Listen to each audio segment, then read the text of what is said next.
Bueno, pues vamos a continuar con la segunda sesión.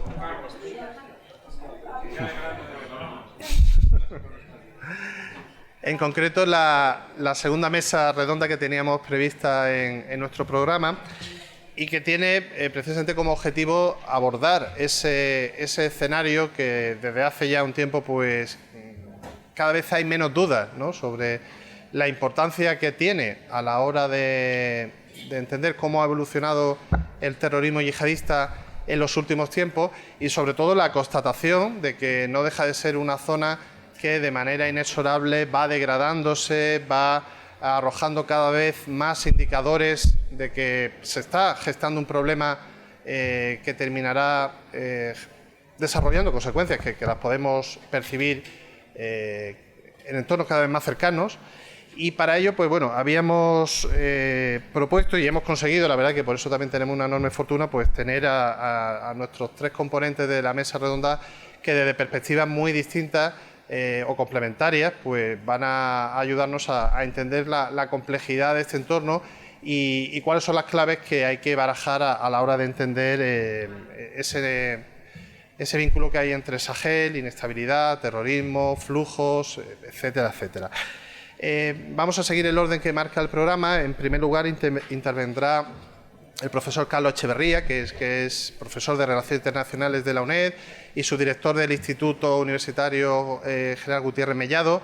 Y además, pues, una de esas voces que nadie puede achacarle que no viene advirtiendo de hace mucho tiempo, incluso cuando no se hablaba tanto del Sahel, de que había que mirar y mucho y de manera cercana lo que allí estaba sucediendo. A continuación hablará el general de división de la Guardia Civil, Francisco Espada, que es ha sido no solo un testigo privilegiado y cercano de todo el entorno, sino además un protagonista pues, de los esfuerzos internacionales que se están haciendo para tratar de apoyar la creación de un entorno de seguridad en la zona y dotar a las autoridades estatales de la región de los instrumentos necesarios para luchar contra el terrorismo yihadista.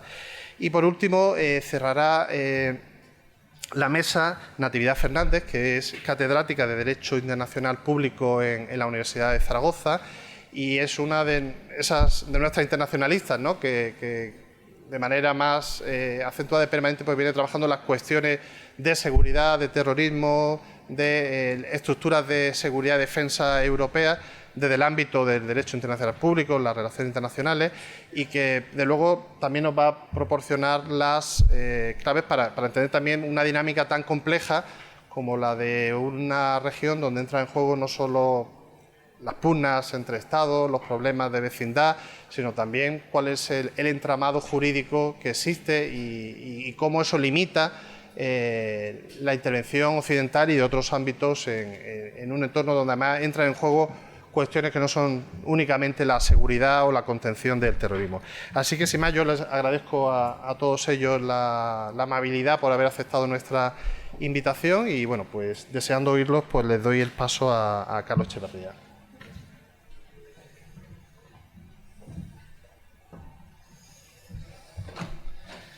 Muy buenos días. Muchas gracias, querido Manolo, por tu invitación y agradecerte a ti, por supuesto, a la Fundación de Víctimas del Terrorismo y al Centro Memorial para las Víctimas del Terrorismo el contar conmigo. Felicitaros un año más por actividad tan necesaria, pedagógica y que nos reúne aquí y a la que espero contribuir de forma útil. Por supuesto, para mí es un honor, además, compartir una mesa redonda con dos buenos amigos, el general Espadas y la profesora Natividad Fernández Sola. En los minutos en los que voy a elaborar mi análisis, lo que voy a tratar de hacer es presentarles una panorámica, por supuesto es una visión subjetiva, una panorámica de lo que el Sahel occidental representa en relación con el fenómeno terrorista. Es uno de los escenarios donde encontramos un número importante de actores y de actores poderosos que aplican ese método, que es el del terrorismo. No es una zona de redespliegue de organizaciones terroristas, léase Al-Qaeda o el Estado Islámico. Están ahí desde hace mucho tiempo y lo único que hacen es dedicarse a lo suyo en un contexto de cambio que es el que es, pero insisto, no es una zona a la que hayan emigrado una vez han sido desalojados, no del todo, pero en cierta medida de lugares como el embrión califal. Es una mala noticia el que hablemos de una subregión donde esas dos marcas terroristas, Al-Qaeda y el Estado Islámico, actúan en majestad, porque eso ya de partida nos indica que estamos en un escenario profundamente dañado y donde los peligros son enormes. También es importante, aunque el curso tenga la temática que tiene y por lo tanto nos tengamos que dedicar ante todo y sobre todo al método terrorista y a quienes lo aplican, no perder de vista algo que era, es y seguirá siendo importantísimo y que juega a favor de los terroristas y en detrimento de todos nosotros. Es una de las zonas más vulnerables del mundo en todos los sentidos, desde la dimensión político-diplomática, pasando por la dimensión económica, la dimensión humanitaria, la dimensión medioambiental, etcétera, etcétera. Y eso, evidentemente, dificulta y mucho, y además lo veremos no solo en mi intervención, sino que lo vamos a ver en las demás intervenciones, y ustedes ya lo saben, dificulta y mucho la lucha contra los actores terroristas. ¿Por qué solo el Sahel occidental y no la Franja del Sahel? Porque la Franja del Sahel llega, como ustedes saben, por el este hasta Eritrea.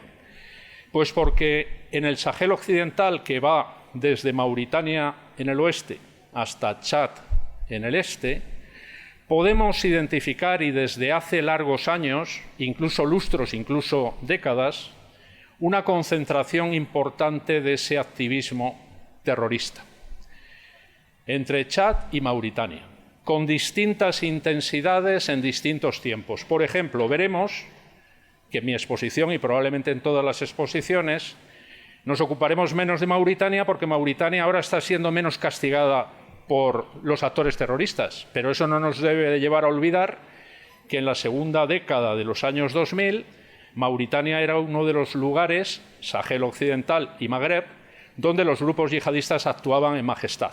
Recuerden aquello de que el París-Dakar emigró desde esas tierras de África Occidental a Sudamérica. Bueno, pues lo hizo ante todo y sobre todo porque, en concreto, en las etapas malienses, el daño que provocaban los terroristas era inmenso. Por supuesto, nos vamos a referir en términos temporales a lo que ha sido el agravamiento de la situación y la definición del Sahel occidental como problema, que eso es algo relativamente reciente, porque es consecuencia directa de las revueltas árabes y sobre todo de la revuelta árabe en Libia, que entre sus consecuencias negativas que llegan hasta hoy dentro y fuera de Libia, contribuye a desestabilizar en términos estructurales primero a Malí y a partir de Malí a los demás estados del Sahel occidental. Eso es una década, porque estamos hablando de revueltas árabes, recuerden, en Libia, febrero de 2011, con consecuencias hasta hoy. Desestabilización de Libia todo el año 2011, desestabilización de Malí a partir de fines de 2011 con su epicentro en 2012 y desde entonces y hasta hoy, y desde Malí y desde Libia, la irradiación de ese fenómeno de desestabilización que incluye el reforzamiento de la amenaza terrorista, ocupando ya todo el Sahel occidental y emigrando, no lo olvidemos, hacia tierras más meridionales de África occidental, donde ya, por otro lado, tampoco lo perdamos de vista, y mi aproximación, si me permiten definirla de alguna manera, es geopolítica. Desde 2002 ya había emergido en Nigeria un actor terrorista que ha ido adquiriendo también una envergadura preocupante, que es Boko Haram. Desde 2002 hasta hoy. Y, por supuesto, en años como 2010-2011 evolucionaba a buen ritmo dentro de Nigeria y proyectándose desde Nigeria hacia el norte, afectando, por tanto, a países del Sahel occidental como son Níger, como es el propio Malí, como es Burkina Faso. Bien, estamos, por tanto, definiendo el territorio. Les decía que hay que hablar de décadas para poner en antecedentes al auditorio en relación con lo que ha sido la amenaza terrorista en lugares como Malí o como Níger. ¿Por qué? Porque también hay un efecto importante desde muchos años atrás, que es la de la proyección del yihadismo salafista desde suelo, sobre todo argelino, no solo hacia el norte, no solo hacia el norte del país y actuando en la franja útil de Argelia, sino hacia el norte, golpeando en Francia y en otros territorios europeos. Pero también hay, por supuesto, una proyección hacia el sur, que muchos no quisieron ver en su momento, como muchos no quisieron ver, lamentablemente, la importancia de esa amenaza terrorista en Argelia. Por supuesto, personajes como Mokhtar Belmokhtar, el famoso Mr. Marlboro, que es un término que a mí no me gusta porque pone a un individuo que es un terrorista puro y duro en conexión con el crimen organizado, y eso para algunos le quita caché y le quita importancia. Mokhtar Belmokhtar es un hombre del desierto, es un hombre de Gardaya y es un hombre que actúa en suelo argelino, años 90, pero que empieza a proyectarse, como no podía ser de otra manera, en otras direcciones, incluidas las direcciones meridionales, es decir, Malí y Níger. Ahí ya saben ustedes que tuvimos durante años uno de los epicentros más importantes de la industria del secuestro de occidentales ejecutado por actores terroristas. Eso nos empezó a preocupar en la medida en que algunos de nuestros nacionales eran secuestrados, a veces asesinados y, por lo general, canjeados por dinero, por presos, es decir, el chantaje de los terroristas en una industria fructífera que ya tenía en el Sahel y en Malí, digamos que su escenario de implementación. El problema cuando las revueltas árabes, que no revoluciones ni primaveras, empiezan a generar consecuencias nefastas, hay otra que es Siria, pero nos vamos a ocupar de Libia y del Sahel, que no es poco. El problema es que ese proceso de agravamiento de la situación, que ya de por sí no era una situación estable, va a tener una serie de, digamos que, consecuencias. Entre ellas están la de la dinamización de actores terroristas. Pero en paralelo, y con frecuencia y cada vez más en términos de interrelación, va generando que algunos conflictos enquistados dentro y fuera de países como Malí adquieran una envergadura mayor. La cuestión de los tuareg es una cuestión de un pueblo sin Estado, nómada, que desde los años 60 podemos inventariar una serie de movimientos, de revueltas, de dinámicas, afectando a Malí, a Níger, etc. Pero estamos en el momento en el que la cuestión de los tuareg se agrava exponencialmente. 2012-2013, con el aderezo libio y con el componente en el guiso de la ideología islamista radical yihadista salafista. Hay, por tanto, una convivencia, una coordinación, una fusión entre actores tuareg y actores yihadistas. Y esos actores, para un Estado endeble entonces y endeble hoy, como es Malí, a pesar de lo mucho que estamos haciendo, y el general va a hablar de ello, en términos de esfuerzo político, diplomático, financiero y de cooperación en materia de seguridad y defensa, Malí sigue siendo un Estado muy vulnerable. Ese Estado tan vulnerable que lo era en el año 2012, pierde prácticamente el control de 2/3 de su territorio, que pasa a estar controlado por ese matrimonio entre actores tuareg y actores yihadistas. Estamos en un escenario en el que, en el arranque de 2013, las autoridades malienses, las de entonces, tienen que pedir ayuda a Francia, la antigua potencia colonial. Francia era la única que estaba dispuesta, que tenía las capacidades y la voluntad política de responder a tal llamada, y menos mal que lo hizo. Lo hizo y 10 años después no es que lo esté lamentando, pero se le está pasando, digamos que factura por hacer lo que tenía que hacer en ese momento. Fíjense que estamos hablando de una década de desgaste. Manolo, no estoy controlando mi tiempo, pero voy a intentar acelerar para transmitir lo que quiero transmitirles. La intervención francesa, Operación Serval, lo que hace, y no es poco, es impedir que esos terroristas se hicieran con el control de todo el territorio maliense, porque estaban en ello y tenían las capacidades para conseguirlo. A partir de ahí empieza lo que nos debe de preocupar, y que es lo siguiente. El esfuerzo se mantiene porque es necesario que se mantenga, porque el Estado maliense sigue siendo débil y porque las herramientas africanas, tanto subregionales como regionales o continentales, no han dado la talla para responder con soluciones africanas a los problemas africanos. Esto también es importante decirlo porque ahora que se nos acusa a los franceses, pero a los españoles que pasamos por allí también, de neocolonialismo, debemos de recordar que para salvar a ese Estado y a esa sociedad de la amenaza terrorista, los que intervinimos, lo hicimos por necesidad, por invitación a ello y sin ánimos neocoloniales. Bien, Malí es el escenario de contención de la amenaza. Me dirán, ¿y estos terroristas quiénes eran? Bueno, en la época aún no se hablaba del Estado Islámico. Veamos los calendarios. Era Al-Qaeda y asociados, eran los elementos, ante todo y sobre todo argelinos. El liderazgo argelino sigue siendo importante, pero cada vez se va produciendo, digamos que un reequilibrio en el liderazgo de los grupos terroristas, pero aún siguen teniendo impronta los líderes argelinos. Son grupos que, por supuesto, se están adaptando a la evolución del fenómeno yihadista. Y, por supuesto, cuando pasa lo que pasa en Siria, que se habrá explicado a buen seguro en este curso y que ustedes también conocen, las siglas del Estado Islámico, es decir, el embrión, el proyecto califal, emerge y también tiene sus consecuencias. Para los grupos que operan en el Magreb, para los grupos que operan en el Sahel y para el propio Boko Haram. Con el pasar del tiempo, ¿qué ocurre?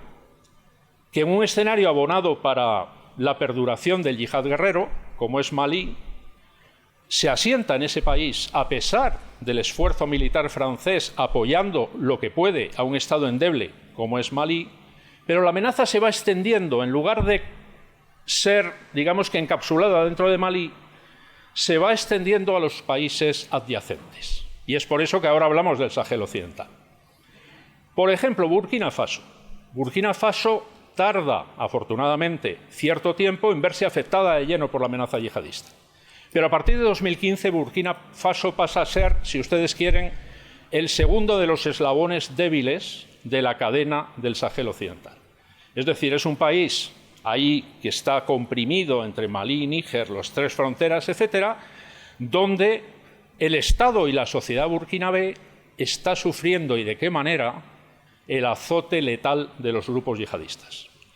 Al-Qaeda, Estado Islámico y muchos grupos, digamos, de carácter local, con liderazgos locales, con improntas locales, que van y vienen y que interactúan entre ellos y que a veces compiten entre ellos y que a veces colaboran entre ellos. El que tengamos Estado Islámico y Al-Qaeda en el Sahel occidental no quiere decir, ni siquiera como hipótesis con cierta fuerza, que van a estar llamados más pronto que tarde a enfrentarse entre ellos y, por tanto, ¿por qué no?, en el mundo de las ensoñaciones, a debilitarse. Son dos grupos, dos paraguas, que pueden vivir perfectamente en un escenario abonado para hacer las cosas que hacen. Pueden competir en algunos momentos y pueden coordinarse en algunos momentos. Mientras tanto, los estados siguen siendo débiles. Malí sigue siendo un estado extremadamente débil. Tenía 15.000 efectivos su ejército cuando los yihadistas y los tuareg iniciaron su movilización en el año 2012.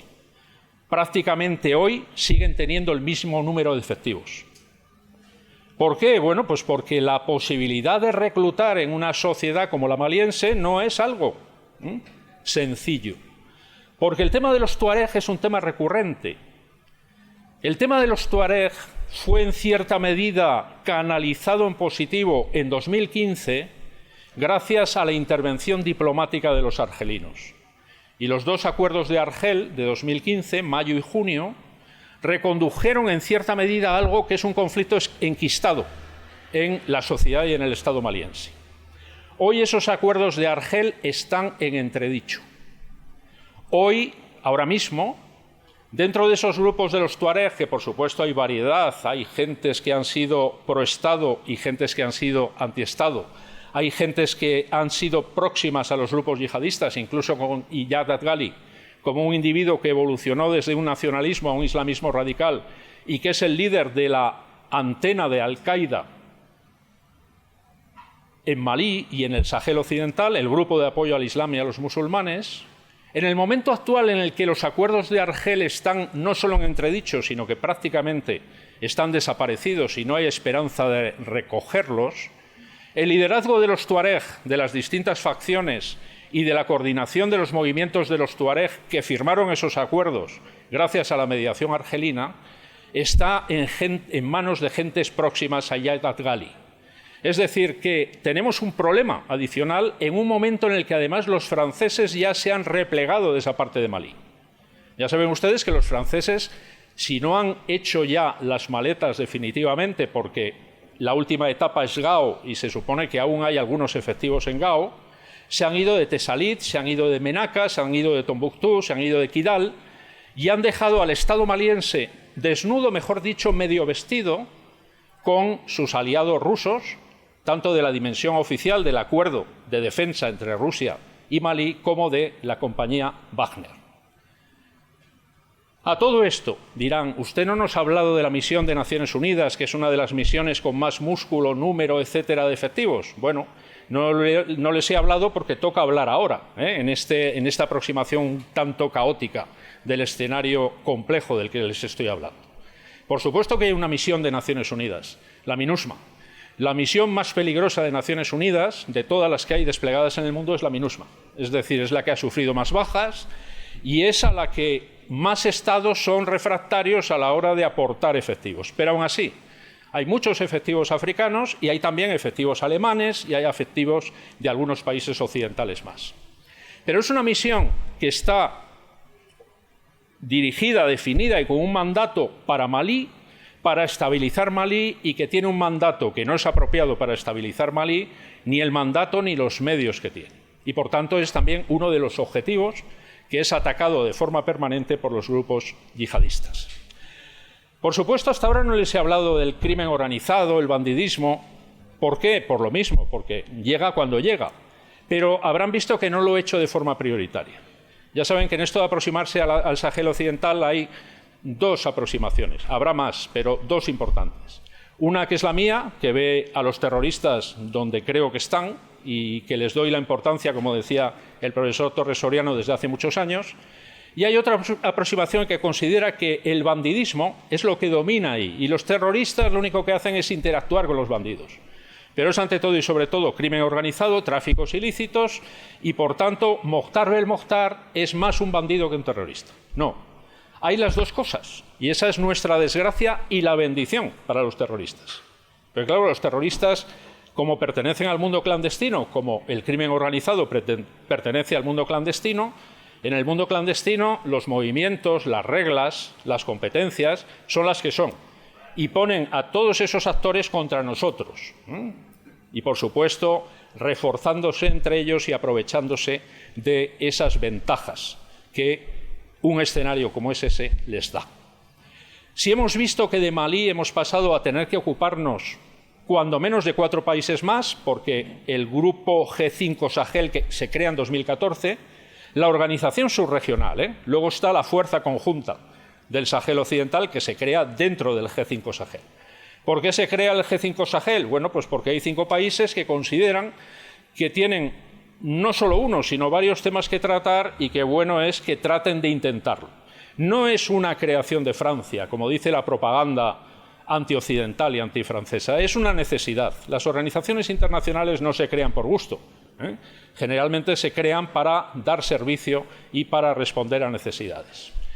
Pero esa organización que reúne a Malí, Burkina Faso, Níger, Chad y Mauritania, y que ha recibido las inyecciones de fondos y la dinamización diplomática que ha recibido en estos años, es también, a día de hoy, incapaz, digamos, de aunar el esfuerzo de esos 5 estados, por lo menos, para hacer frente a una amenaza que les golpea a todos.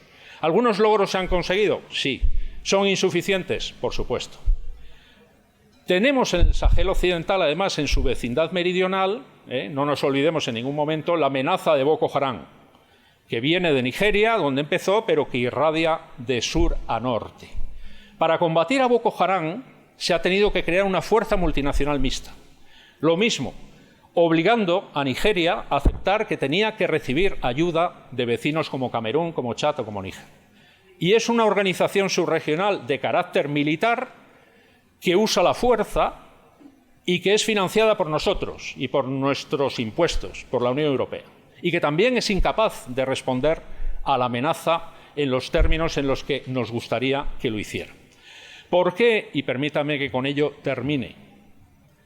No somos capaces, con nuestras iniciativas y con la interrelación con esos actores que han surgido y en los que nos podemos ir apoyando para hacer frente a una situación de deterioro de la seguridad como la que estamos viviendo en el Sahel Occidental y, si me apuran, en buena parte de África Occidental. ¿Por qué eso no está funcionando? Bueno, pues porque tenemos una serie de problemas que son los que evocaba al principio. No todo es terrorismo, pero los grupos terroristas se mueven en majestad en un escenario en el que hay estados débiles, autoridades corruptas y no me gusta generalizar. Hay intensidades distintas. El que son débiles todos los estados es una realidad, porque si, por ejemplo, ustedes cogen a Chad, Chad es un estado que ha actuado poniendo la carne en el asador y, nunca mejor dicho, los mejores guerreros de la región para combatir al yihadismo. Pero incluso Chad tiene problemas internos importantes. Su presidente murió en combate el año pasado, y no contra los yihadistas, sino contra movimientos de oposición interna que anidan en el sur de Libia y que plantean un problema estructural a Chad como Estado.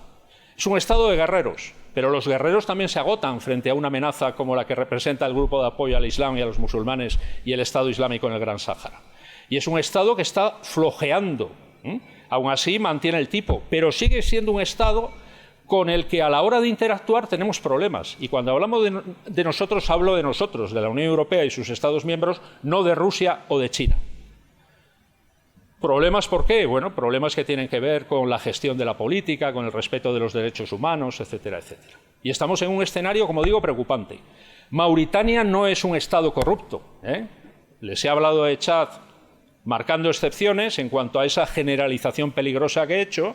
Mauritania no es un Estado corrupto, pero es un Estado muy vulnerable, muy vulnerable. Consiguió recuperarse del azote terrorista de hace 20 años, ahora no se le azota por parte de los terroristas, pero sigue sufriendo las amenazas del radicalismo islamista y del deterioro de la seguridad en su vecino maliense, en forma de muchos refugiados y en forma de tensión estructural. Pero los otros tres países, esos sí que representan un problema estructural: Burkina Faso, Malí y Níger. Malí, 2 golpes de Estado en menos de un año. Nos desarma a nosotros, lo explicará el general ahora, a la hora de seguir manteniendo ese esfuerzo, que aunque sea insuficiente, es un esfuerzo importante. Pero nosotros no podemos interactuar con autoridades ilegítimas. Malí, además, se ha ido del G5 Sahel. Malí ha sufrido sanciones importantes de la CEDEAO, que ahora en parte se le han levantado, pero Malí está sometido a castigo por parte nuestra. Y, por supuesto, los actores, las potencias revisionistas, aprovechan el escenario para entrar y ocupar el vacío. Ante todo y sobre todo Rusia, también China y quien considere que es un buen escenario de actuación. Burkina Faso es un país muy vulnerable. Golpe de Estado también. ¿Por qué los golpes de Estado? No es por aquello de que el golpismo es natural en el continente africano. No, aquí hay que hacer esfuerzo intelectual y ver por qué. Y en Burkina Faso, el Estado no ha cumplido con su obligación de proteger a sus ciudadanos y su territorio, y a los defensores de la legalidad, que son los militares y los policías. Y eso ha ido generando un resquemor mientras los terroristas iban debilitando a la sociedad y al Estado burkinabé, y ahora el Estado burkinabé es extremadamente endeble. Y Níger, fíjense, y con ello termino de verdad. Níger es el lugar donde ahora se está concentrando todo el músculo militar, dado que nos tenemos que ir de Malí, salvo los rusos que llegan, y donde tenemos además a los estadounidenses, a los británicos y donde esa concentración, que es un país que no olviden tampoco algo importante, es una de las etapas fundamentales de los tráficos ilícitos de seres humanos, recuerden a Agadez y todo aquello. Bueno, en Níger, hoy por hoy, donde además la gestión del tema de los tuareg ha sido más inteligente en años recientes y las autoridades tienen además una legitimidad democrática, se concentra el músculo militar, pero yo les invito a algo, a que observemos cómo en los próximos meses y en cualquier momento esa concentración de músculo militar necesario se puede venir abajo cuando cualquier situación real o inducida por las operaciones de influencia y de propaganda de actores como Rusia nos obliguen también a marcharnos de Níger. Y cuando eso ocurra, que puede ocurrir, nos encontraremos con un Sahel occidental desnudo en términos de colaboración militar y de seguridad, de actores que somos nosotros, para luchar contra un enemigo que no hace sino reforzarse.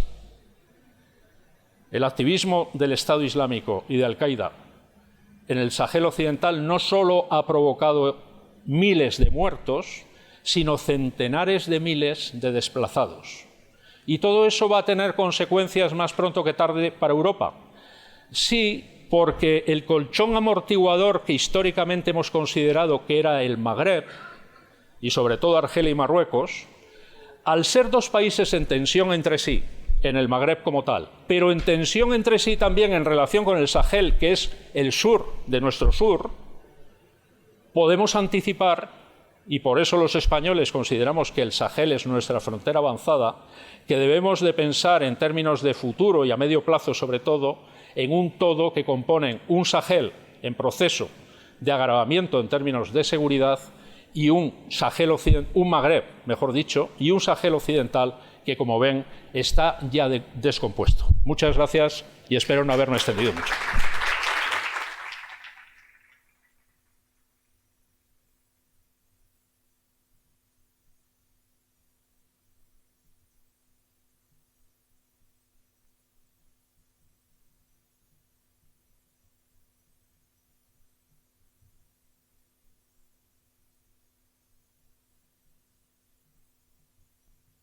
Ahora.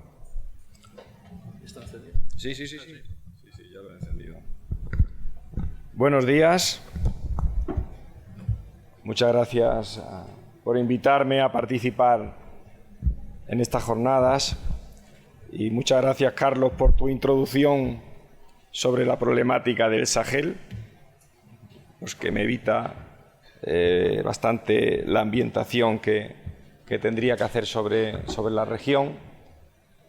Todo lo que ha hablado Carlos, sobre toda la problemática terrorista, si a esto le añaden que es una zona prácticamente que se está comiendo el desierto, erosión de los suelos, contaminación de las aguas, el río Níger está súper contaminado, que es el que da de beber a estas naciones,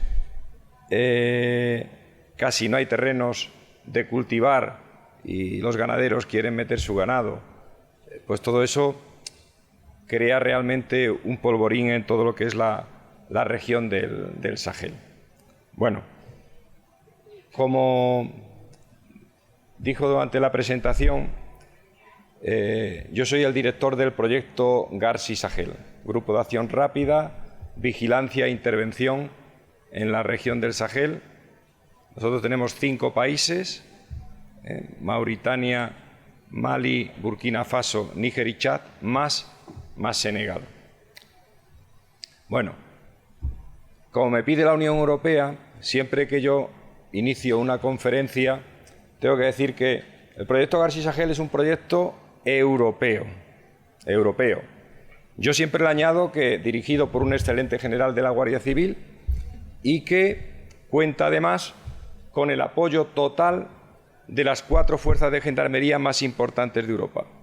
La Gendarmería Nacional Francesa, los Carabinieri italianos, la Guardia Nacional Republicana de Portugal y la Guardia Civil Española. Es decir, los 4 aportamos nuestro músculo para apoyar a estos países y tratar de ayudarles a superar pues, los enormes problemas que tienen, no evidentemente en erosión de los suelos, pero sí en materia de terrorismo y criminalidad organizada.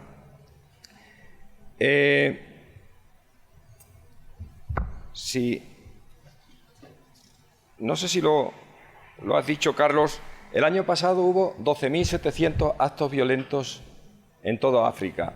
Prácticamente la mitad de ellos fueron en la región del Sahel y la mayor parte en lo que se llama la región de las tres fronteras, Burkina Faso, Mali y Níger. Casi todos no, un 58% fueron en Burkina Faso. Bien, es verdad que cuando hablas con las autoridades de Burkina Faso, ellos hablan siempre de la permeabilidad de las fronteras. Ellos achacan terroristas que habitan en Mali, pasan la frontera, golpean en Burkina Faso y regresan a Mali. Pero también es verdad que cuando hablas con las autoridades de Mali, dicen que vienen de Burkina o vienen de Níger. Es decir, que sí que es verdad que hay unas regiones donde prácticamente el Estado no llega. Y con Garsi pretendemos que haya unas unidades que puedan desplegar y dar seguridad a esas regiones aisladas dentro de estos países, ¿no? Nosotros tratamos de fortalecer las capacidades operativas de las autoridades nacionales y lo que es la mejora del control efectivo del territorio. Y para ello nos hemos basado en la desgraciada experiencia española que tenemos en la lucha contra el terrorismo, como sabéis, durante más de 50 años en la lucha contra el terrorismo de ETA, ¿no? Hemos creado unidades, o estamos creando unidades tipo compañía, unidades robustas, flexibles, móviles, multidisciplinares, polivalentes, versátiles, entre 120 y 150 componentes para, como digo, desplegarlas en regiones lejanas, no en ciudades, sino en zonas fronterizas y zonas donde prácticamente, como digo, el Estado no llega. Esas son las unidades que nosotros estamos creando, tanto formando al personal como dotándole de equipamiento. Es decir, compramos todo el material que puedan necesitar en cuanto a lo que son vehículos para el transporte, drones para vigilancia, telecomunicaciones, uniformes, etcétera y tal. No podemos comprar porque la Unión Europea, hasta ahora, después de la guerra de Ucrania ya veremos si la política cambia, pero no se puede comprar ni armamento, ni municiones, ni material de control de personas, de control de masas. Eso hasta ahora ha estado prohibido. No sabemos si en un futuro. ¿Cuál es la consecuencia? Pues que desgraciadamente los terroristas muchas veces tienen mejor armamento que los gendarmes que nosotros estamos formando. Esa es la desgracia que tenemos. Estas unidades que nosotros creamos tienen que ser capaces de hacer frente a cualquier amenaza, empezando por la amenaza terrorista, pero también la criminalidad organizada, también la trata de seres humanos, que con motivo de la violencia provoca enormes desplazamientos de población, pero también control del medio ambiente, y sobre todo control de las fronteras, esas fronteras que he dicho que son totalmente permeables y que permite con una impunidad total el que los terroristas puedan desplazarse de un lado a otro. Hace unos días me decían en Mali me decían que uno de los riesgos de perder la operación Barkhane es el control aéreo. Con la operación Barkhane, los terroristas, a la hora de desplazarse, pues siempre tienen que tener la precaución de que pueden ser vigilados desde arriba. Con la operación Barkhane, llevarse todo lo que es el componente aéreo, llevárselo a Níger, pues evidentemente puede permitir que las columnas terroristas puedan moverse con mucha mayor facilidad, puesto que el enemigo no les va a venir del cielo, ¿no?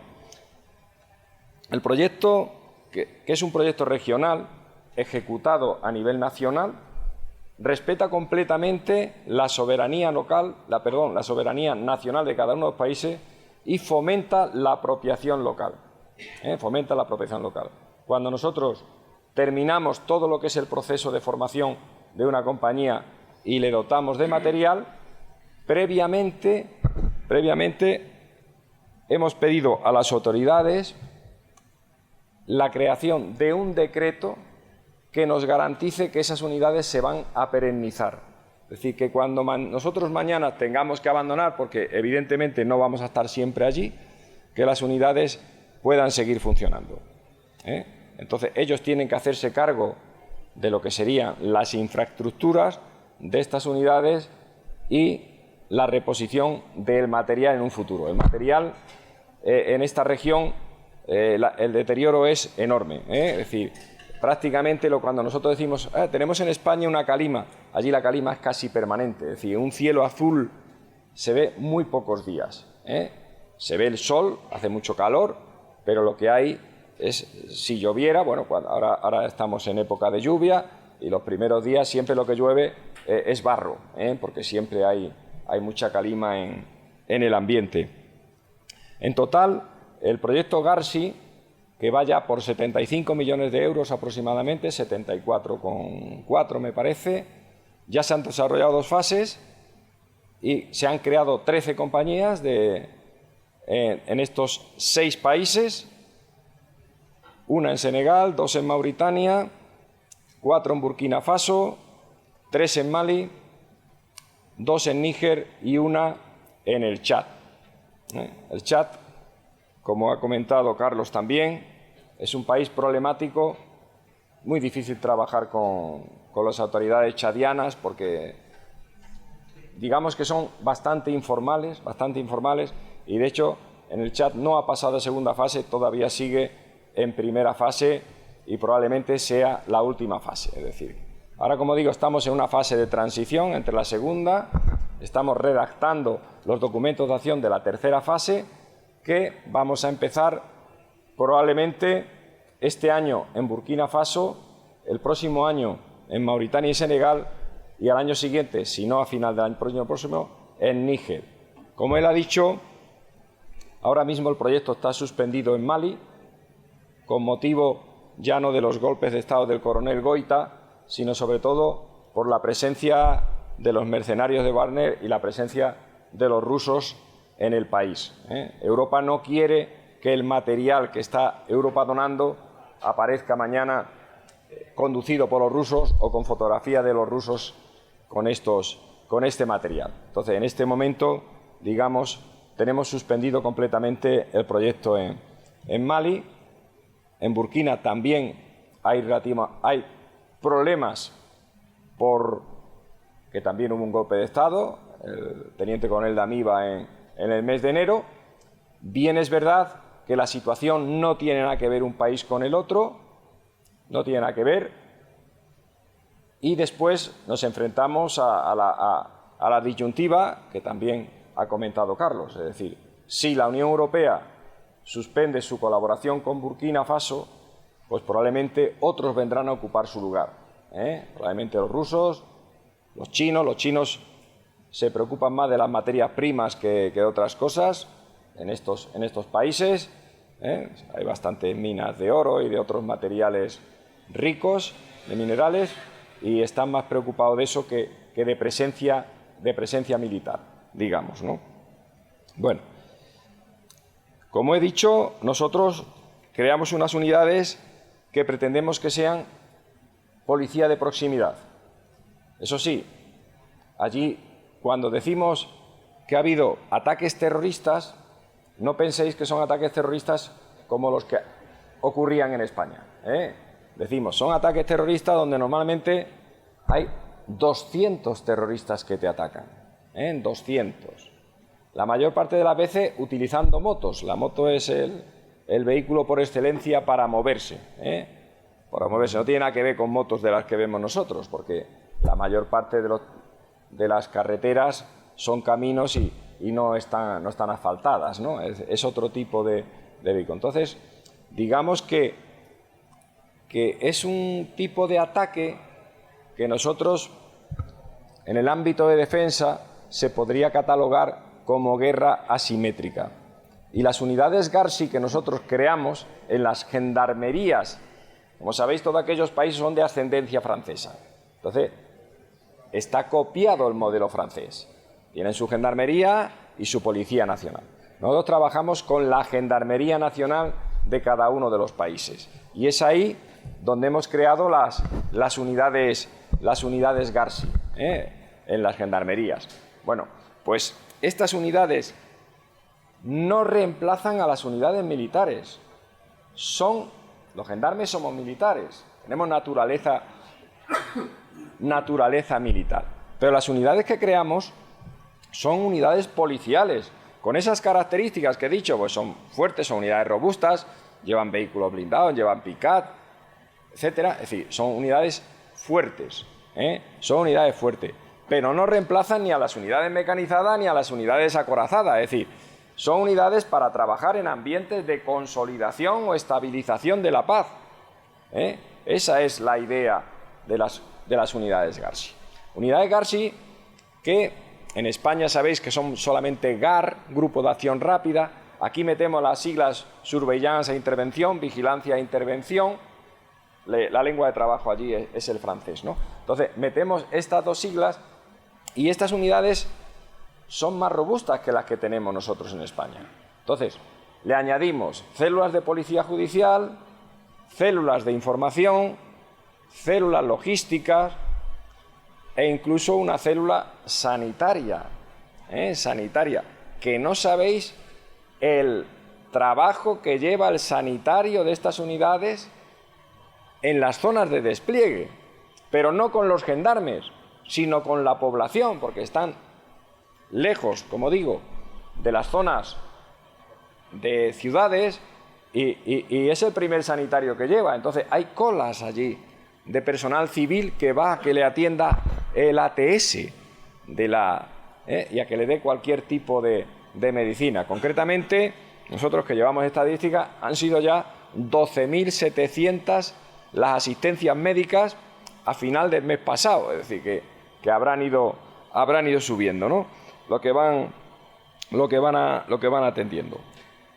Bueno, las unidades, es una pena, me podía haber traído una pequeña presentación para que hubierais visto los enormes resultados que presentan, porque nosotros convivimos en el terreno y coordinamos con ellos, trabajamos con EUCAD, tanto en Níger como en Mali, con la OIM, la Organización Internacional de Migraciones en Mauritania, en fin, procuramos, digamos, mutualizar el esfuerzo de todos los proyectos colaborando. Trabajamos con EUTM, que nos da formación para los numerosos ingenios explosivos improvisados que se encuentran los vehículos. Es decir, trabajamos con ellos para que mejorar la formación del personal que nosotros entregamos. Y digo, me podía haber traído una presentación para que hubierais visto pues, el arsenal de todo tipo de armas que se han incautado las fuerzas del Garsi, pero no solamente eso, como digo que también trabajamos contra la criminalidad organizada, el número de droga o los tipos de droga y la cantidad de drogas que han sido también intervenidas. Pero os podía decir también que son ya, pues en lo que va de año, 1.306 inmigrantes que eran víctimas de tráfico los que, digamos, han sido liberados, ¿no? Es decir, y si dijéramos y habláramos de terroristas, pues diría que hay ya 588 terroristas que han sido interpelé o neutralisé, ¿no? Desde que han empezado a trabajar las unidades. Pero no solamente ahí, seguimos. Y hay, por ejemplo, situaciones de contrabando que no le damos importancia cuando vemos las cifras, dice, pues tantos carburantes, ¿no? Y tal. Sí, pero es que ese carburante va a caer en manos de los terroristas. O cuando vemos, dice, no, han intervenido ácido, cianuro, mercurio y tal. Sí, pero es que eso van a las minas ilegales de oro para depurar y terminan contaminando las aguas del río Níger. Y la última vez en Mali tienen una unidad del Garsi específica para luchar contra esto, porque hay numerosas personas que viven a ambas orillas del río, pues que se encuentran con unos problemas en la piel enormes porque tienen que beber el agua del río, porque es el agua que hay, y la contaminación es brutal la que se encuentra. Pero también vemos que estas unidades han hecho también numerosas intervenciones de control de divisas. De control de divisas. Dice, bueno, eso nosotros en España pues, nos parece normal, sí, pero en otros países nunca hay control de divisas. Es decir, no hay, espérate que me sale la palabra francesa y... la incautación, vamos a decir incautación, estaba pensando en sí, sale la incautación de divisas. Eso significa que hay ética profesional, ¿eh? Es decir, vas a muchos países y dices, no han incautado nada de dinero, no han incautado, no, se lo han metido en el bolsillo, que es diferente, ¿eh? Es decir, que la formación que hemos dado te demuestra que es buena formación, ¿eh? Que es buena formación. Esto tiene una consecuencia que esta lucha especialmente contra el terrorismo, fundamentalmente Mali, Burkina Faso y Níger, afortunadamente Mauritania, Senegal son países más estables, más tranquilos, y ahí lo que hay es muchos resultados, tanto en inmigración como en la lucha contra la criminalidad organizada, en estos dos, pues esto nos ha supuesto pues que las unidades Garsi han sufrido ya, un momento, que lo tengo por aquí anotado, 27 ataques. 27 ataques. Bueno, se me ha olvidado decirlo. Garsi funciona con un fondo del Comité Urgencia del Fiduciario para África que se aprueba en el año 2016. En junio de 2016, y echa a andar el proyecto el 1 de marzo de 2017. El 1 de marzo de 2017. Es cuando empieza. Bueno, pues desde entonces para acá, las unidades han sufrido ya 27 ataques. 27 ataques, 16 de ellos en Burkina Faso. Es que estamos desplegados en zonas, yo diría, en algún sitio inadecuada, porque no sustituimos a las fuerzas militares. Entonces, que haya dos compañías en Burkina Faso, ahí en el norte, en Toen y Barani, a 6 kilómetros de la frontera de Mali, han sufrido numerosos ataques, ¿no? Entonces, 27 en total, que han supuesto 40 muertos de personal de Garsi. 40 muertos, personal que nosotros hemos formado, ¿no? Que cada vez que hay un ataque y tal, pues la verdad es que a mí y a los que pertenecemos al proyecto, pues nos duele como si fuera pues un guardia civil, un gendarme de los nuestros, ¿no? Nos duele igual.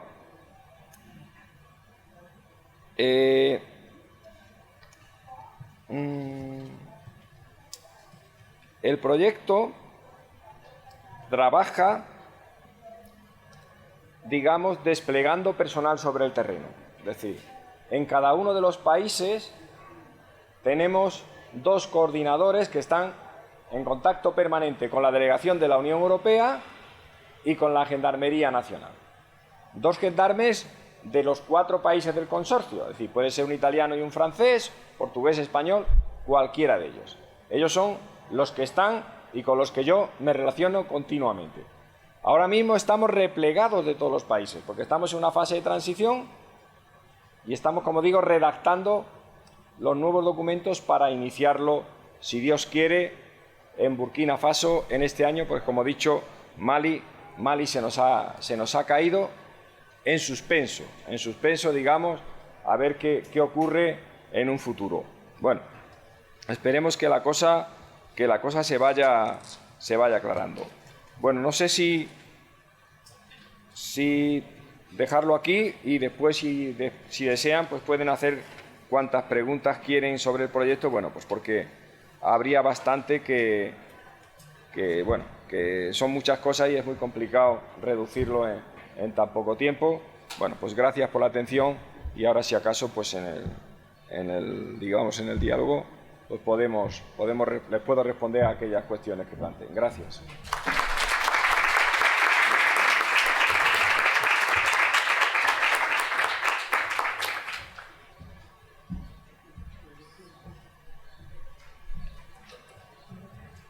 Muy bien, pues buenos días, ya casi tardes. Sí, casi tardes. Muchísimas gracias por invitarme a participar en este curso de verano. Gracias al director, al subdirector. La mayoría de ustedes no saben lo que cuesta organizar un curso como este y el trabajo que lleva detrás. Así que muchísimas gracias.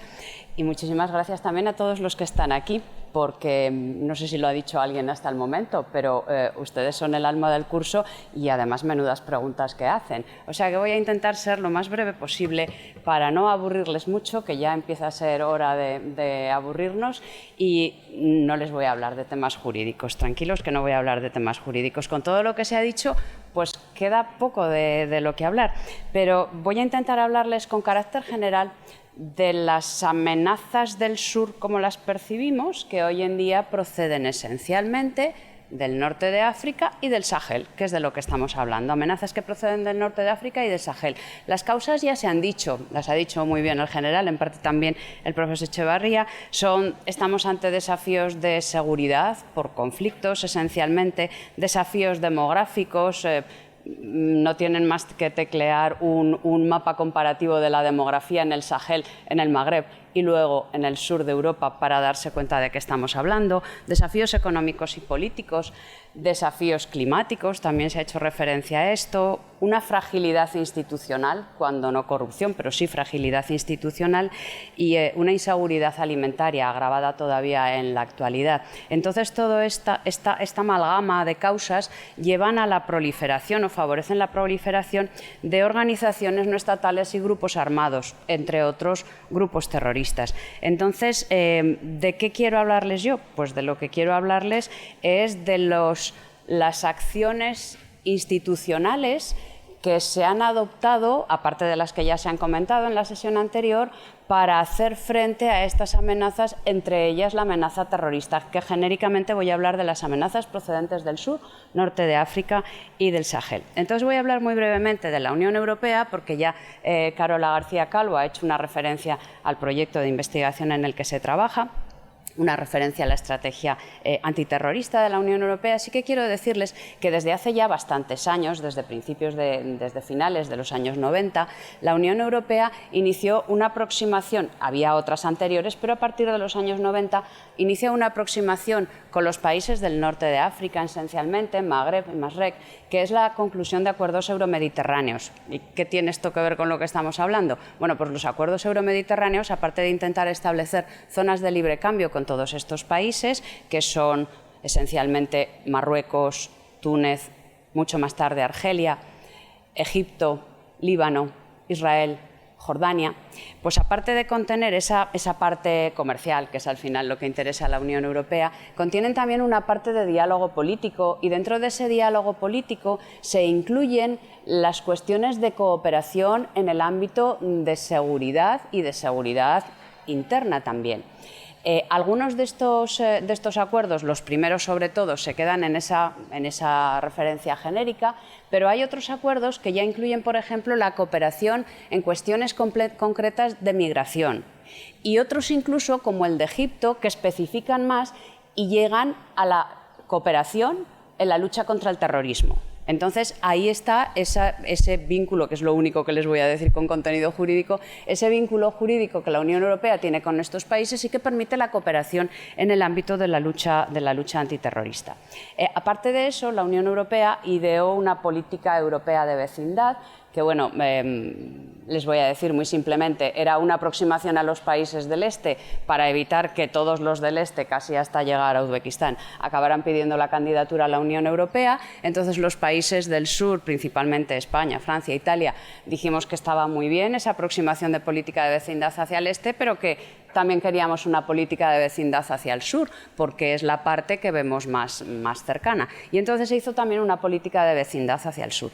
Pero debo decir, a mi juicio, que esta política de vecindad ha fracasado en el este y ha fracasado estrepitosamente en el sur. No es el momento ahora para entrar en las causas. Si quieren, luego entramos en esas posibles razones de este fallo.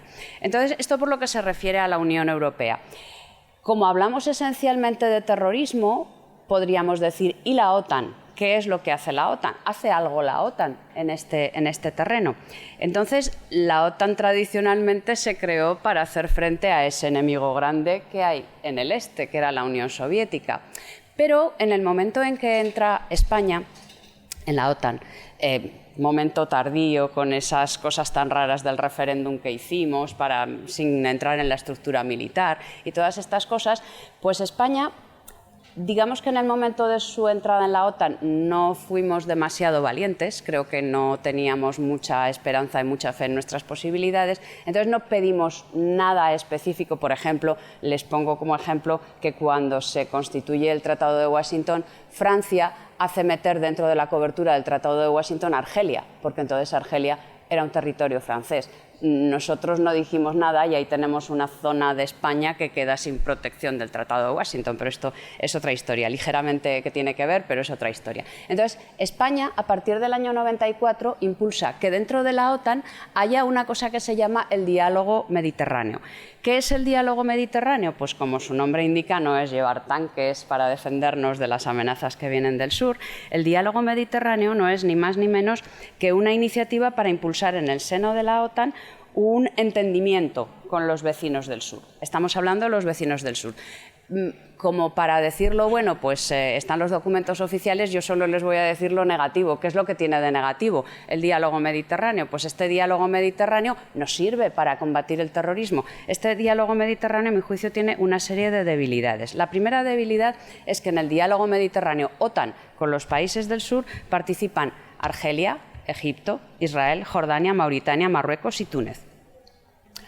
Pero desde ese momento, desde el 94, probablemente por el contexto, no está incluido Libia.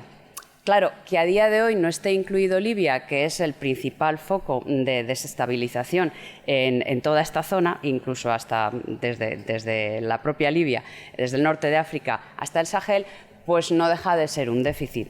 Es otro déficit también que la OTAN en su diálogo mediterráneo considera que hay dos partners, los del norte, que somos los Estados miembros de la OTAN, y los del sur.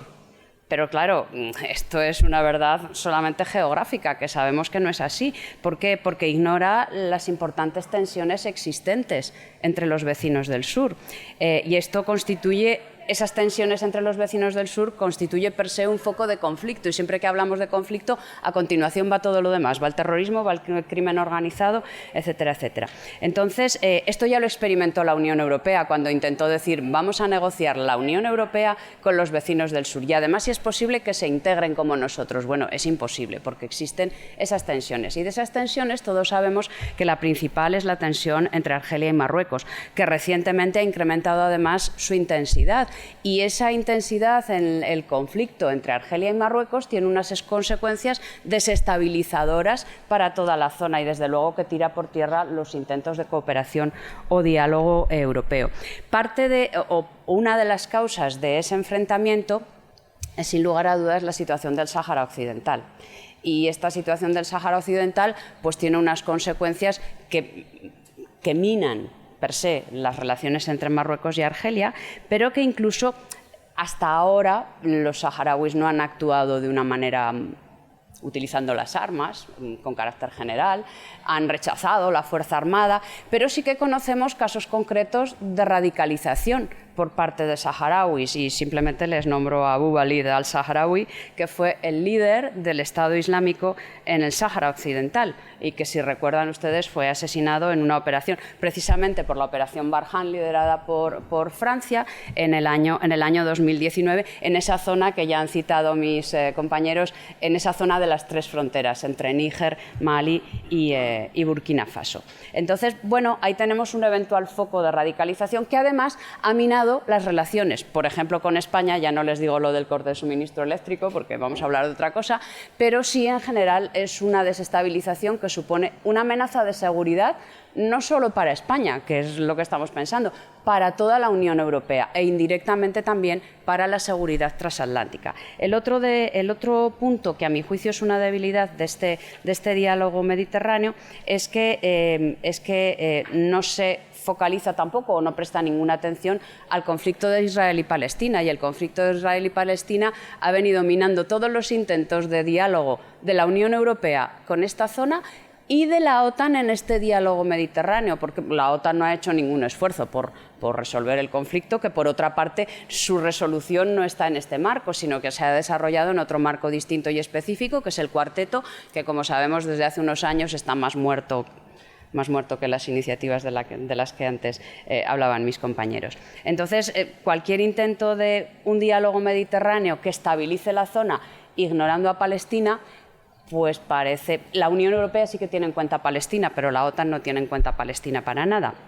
Y otra limitación, a mi juicio muy importante, es que el diálogo mediterráneo de la OTAN se refiere a los países del norte de África, pero si se han dado cuenta cuando los he citado, no se refiere a los países del Sahel. Claro, hoy en día hablar del norte de África solamente y pretender estabilizar el norte de África sin tomar en cuenta la desestabilización que viene de los países del Sahel, pues no deja de ser una limitación muy importante. Y a eso vamos a añadir, vamos a ser críticos, también algunos problemas que vienen de dentro. Es decir, algunos aliados de la OTAN tienen particulares intereses en la zona, y particulares intereses en la zona que no quieren, y me estoy pensando en concreto en Francia, pero no solo, que no quieren que haya ningún tipo de intervención institucional de la OTAN en eso que consideran su área de influencia. ¿Aceptan intervenciones institucionales de la Unión Europea? Sí, pero siempre y cuando esas intervenciones institucionales de la Unión Europea, léase operación en Mali, las lidere Francia y las controle Francia. Entonces, esto no deja de ser un hándicap para actuar todos conjuntamente, que como se ha dicho antes, la intervención de Francia era necesaria, pero realizarla solamente como algo de Francia, prácticamente orillando incluso a los países que como España o Alemania han participado. Si ustedes ven cualquier documento que no esté escrito en español, van a ver que en las operaciones de Francia en Mali no aparece España. Se nombra Alemania, España es desconocido y como nosotros tampoco lo decimos, pues bueno, y de hecho acabó la operación sin que nos informaran que iba a acabar. En consecuencia, bueno, pues esto tampoco favorece mucho la situación y cómo actuar Europa en ese frente sur. Si a eso le añadimos la desastrosa actuación de la OTAN en Libia, pues esto conduce, entre otras cosas, que también es importante, a una desconfianza de los países de la zona hacia cualquier actuación por parte de la OTAN en esta. O sea, si España tenía antes del nuevo concepto estratégico alguna esperanza en que el Frente Sur llegara a ser alguna vez un frente operativo tal como lo es el Frente Este, pues esto desde luego va a ser difícil que se materialice por estas causas que les estoy explicando. Además de todo esto, lo que quería señalar también, para no perderme, un momento, que no quiero perderme, es que, hablando de la OTAN, ya ha pasado la cumbre de Madrid. ¿Qué es lo que podemos decir? ¿Qué ha salido de positivo de este nuevo concepto estratégico? Bueno, pues ha salido una narrativa muy bonita, pero que por lo que se refiere a las amenazas que proceden del sur y más en concreto al terrorismo, nos dice muy poco. Es más, yo diría que es un poco descorazonador, porque en ningún momento se garantiza que la OTAN vaya a proteger a los miembros de la OTAN en caso de un ataque procedente del sur. Esto no está garantizado. No queda claro y sobre todo si se ataca a Ceuta y Melilla, pues desde luego no queda nada claro, ¿eh? Esto es una decisión política, en fin, ya habrán oído todas estas declaraciones. Luego, por otra parte, y esto remito al último estudio buenísimo que ha publicado el profesor Reinares, si uno compara el concepto estratégico de la OTAN de 2010 con el actual, con el recientemente aprobado, en el anterior había algo así como, no recuerdo el número, pero cerca de 40 referencias a la lucha contra el terrorismo, porque la lucha contra el terrorismo era importante cuando se adopta el concepto estratégico en el 2010. Pero en este, miren, tiene una referencia retórica que queda muy bonita. Concretamente dice: la seguridad de nuestros vecinos del sur es la seguridad de la OTAN. Fantástico, pero no viene seguido de ningún tipo de acción que permita hacer efectivo eso. Entonces, ¿cuál es el papel que se autoasigna a la OTAN en este contexto, en esas amenazas procedentes del sur, entre las cuales se encuentra principalmente el terrorismo, pues es un papel absolutamente secundario. Es un papel secundario en el que se dice, vamos a apoyar a los gobiernos locales. ¿Qué es apoyar? Vamos a, bueno, el grupo Garsi es un tipo de apoyo, bien, pero esto es de la Unión Europea, no se concreta en qué la OTAN puede apoyar a esos gobiernos locales. Vamos a apoyar a las organizaciones que ya están en la zona, como por ejemplo el G5 Sahel. ¿Cómo vamos a apoyar? Como en Ucrania, vamos a mandar armas y poco más, y no dice nada más. Entonces, tampoco, bueno, siendo crítica conmigo misma, igual tampoco podría decir mucho más, porque ¿qué capacidades tiene la OTAN para actuar en el frente sur? Podemos decir que las mismas que para actuar en el este. La amenaza no es idéntica. La amenaza, a mi juicio, es más importante, pero no es idéntica. No es una amenaza a la que solo se haga frente con instrumentos con capacidades militares, sino que hace falta una aproximación mucho más omnicomprensiva, probablemente con aquellas capacidades que sí que tiene la Unión Europea y no tiene la OTAN. En consecuencia, pues el panorama no parece demasiado favorable. Entonces, nos hemos quedado con un nuevo concepto estratégico que, desde luego, del sur nos dice muy poco y que nos permita hacer algo más, pues yo creo que a mi juicio nos permite poco. Y en este contexto, ¿cuál sería la posición de España o cuál sería el papel de España frente a esa amenaza que en el sur tenemos muy latente? No solo por atentados terroristas, que también, sino por movimientos migratorios masivos y descontrolados, donde, como todos sabemos y está también comprobado, pasan elementos terroristas, elementos de crimen organizado, y entonces se unen a la radicalización interna que ya tenemos dentro de casa. Entonces yo diría que los instrumentos de España tienen que pasar por apoyarse en la Unión Europea cuando puedan apoyarse en la Unión Europea. No les voy a recordar lo que ocurrió con el islote de Perejil. Apoyarse en la OTAN si es que la OTAN adopta una decisión política para hacer algo, cosa que no está garantizada.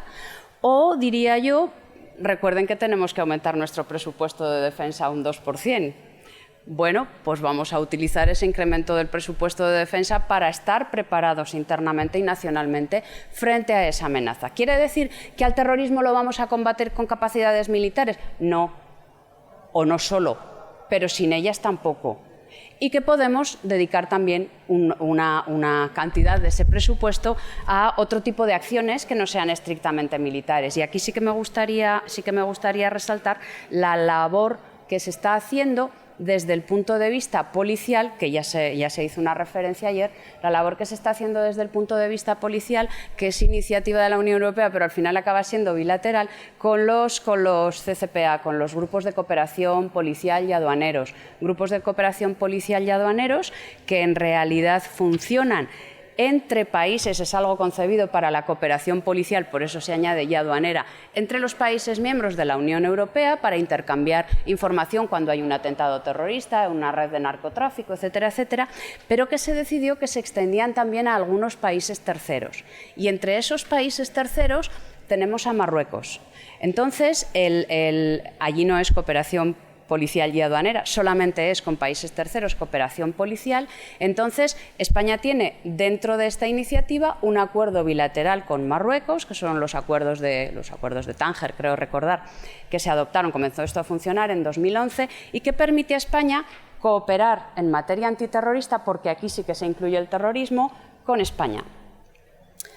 ¿Esto se incluye el terrorismo en otros CCPA? No, porque entre países miembros de la Unión Europea no se incluye el terrorismo, solo se incluye la cooperación policial a secas, pero no el terrorismo. Con los países terceros sí. Entonces, bueno, estos grupos funcionan hasta donde ustedes consideren que podemos funcionar fiándonos al 100%, pero son unos acuerdos que permiten el trasvase de información. No sé si los conocen, estos grupos tienen 8 oficiales, 4 marroquíes, 4 españoles, si no me equivoco son 2 de Guardia Civil, 2 de Policía, y tenemos un CCP en Algeciras y otro CCP en Tánger, que funcionan de la misma manera. Si uno pregunta a los que están involucrados en esto, dice, hombre, sí, funciona, trasladan información.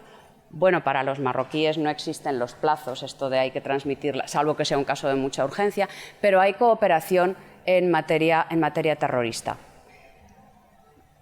buena, mala, es una cooperación de la que te tienes que fiar. No es, ayer nos decían precisamente cómo se da la cooperación dentro de Europa con unos datos muy específicos. La cooperación con Marruecos es mucho menos específica, más genérica.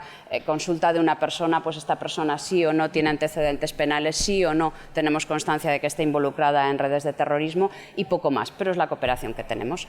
Y como creo que el debate es lo que estamos deseando, yo aquí paro y a su disposición. Muchas gracias.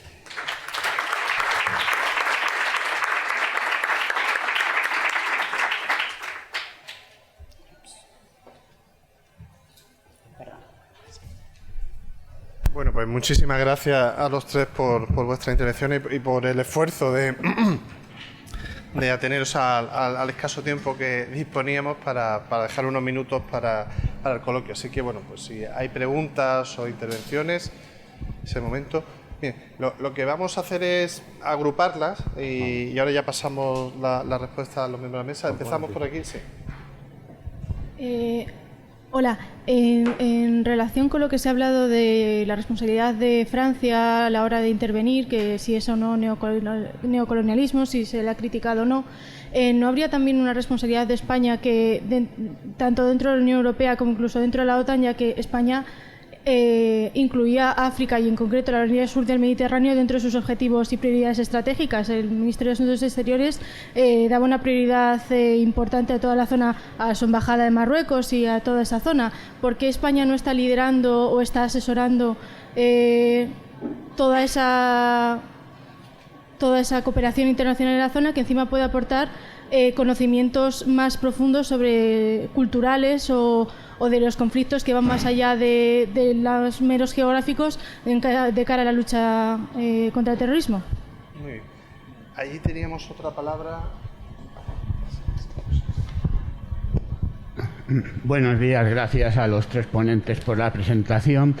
Y la pregunta es, bueno, visto que el Sahel sí era un avispero, y lo que está pasando, es decir, cómo Unión Europea se está replegando y que se puede hacer tipo de cooperación como es el GARSI, como es el UTM, y lo que es una realidad es que está Rusia entrando o Rusia volviendo y China afianzándose. Entonces, ¿qué papel, visto lo que nos acaba de decir la profesora, pues respecto a lo que hace la Unión Europea y lo que hace la OTAN, qué papel nos queda a un poco de años vista, puesto que es un problema? Y para la profesora sí me gustaría que me dijera las causas del fracaso de la cooperación internacional que ha apuntado, que sea muy someramente. Sí, al general Espadas, dos preguntas. ¿Qué hacen los países con los terroristas una vez que han sido capturados? ¿Y qué material se utiliza para la defensa ante los ataques terroristas contra los grupos esos que ha instalado 120, 120? La segunda, sí. ¿Qué material, se utiliza para enfrentarse contra los ataques de los terroristas? Si son cañones pequeños, si son ametralladoras, en fin, si son tanquetas, etcétera. Gracias. Muy bien. Buenos días. Bueno, la pregunta va para cualquiera de los tres porque creo que cualquiera la puede contestar, ¿no?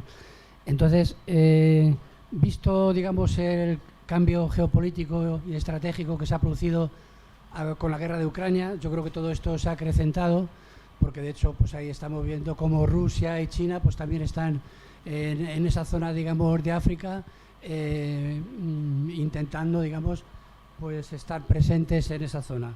Entonces la pregunta era si esta situación, esta realidad puede explicar el cambio del gobierno respecto al Frente Polisario, es decir, de estarlo apoyando durante 40 años a decir ahora paso a otro nivel de autonomía ejercida por Marruecos, en la medida que el Frente Polisario pues ahí quizás pueda estar en una situación de decantarse por un lado o por otro respecto a Europa o respecto a Rusia o respecto a China y tal, ¿no? Y luego la otra razón de fondo sería, o sea, la otra pregunta es, realmente, ¿cuál es la razón de fondo para que estemos ahí? Es decir, por ejemplo, en Irak, En el Oriente Medio, pues hace un siglo o el siglo pasado, pues Gran Bretaña, Estados Unidos van ahí porque ahí hay petróleo y ahí hay que montar las compañías de petróleo, o sea, hay un interés económico. Aquí en el tema de África, o sea, en el tema pasa lo mismo, es decir, hay también intereses económicos porque están minerales y por eso está Europa detrás y por eso está Rusia y por eso está China, pero en el fondo, si realmente hay una razón de fondo más allá de lo económico para estar ahí. Me explico y termino rápidamente. Por ejemplo, si Suecia y Dinamarca han estado durante muchísimos años neutrales, pero cuando han visto que en la frontera se les ponía Rusia delante, han dicho, bueno, yo quiero defender este modelo de sociedad y por lo tanto me alineo con la OTAN. Hay algo, digamos, de razón de fondo en el sentido de decir, hay un modelo de sociedad europeo que tenemos que defender y que realmente los países del Sahel pues no nos lo pueden aportar, ¿no? Y ya tenemos la última pregunta. Hola, buenos días. Se ha hablado aquí de la OTAN y de la conferencia de Madrid, la que se aprueba el último concepto estratégico, y fueron invitados 2 países dentro del diálogo mediterráneo, 2 de los 7 países, que fueron Mauritania y Jordania. Entonces mi pregunta es, en relación a lo que ha dicho también el profesor Echeverría, es en qué puede materializarse la colaboración con Mauritania. No les pregunto ya por la zona de Oriente Medio, y si atiende esa colaboración directa y esa invitación de la OTAN a Mauritania a una posible desestabilización de la zona. Muy bien. Bueno, una más. Sí, pues adelante. Y ya con eso finalizamos las preguntas. Vale, muchas gracias. Esta pregunta para los 3 realmente.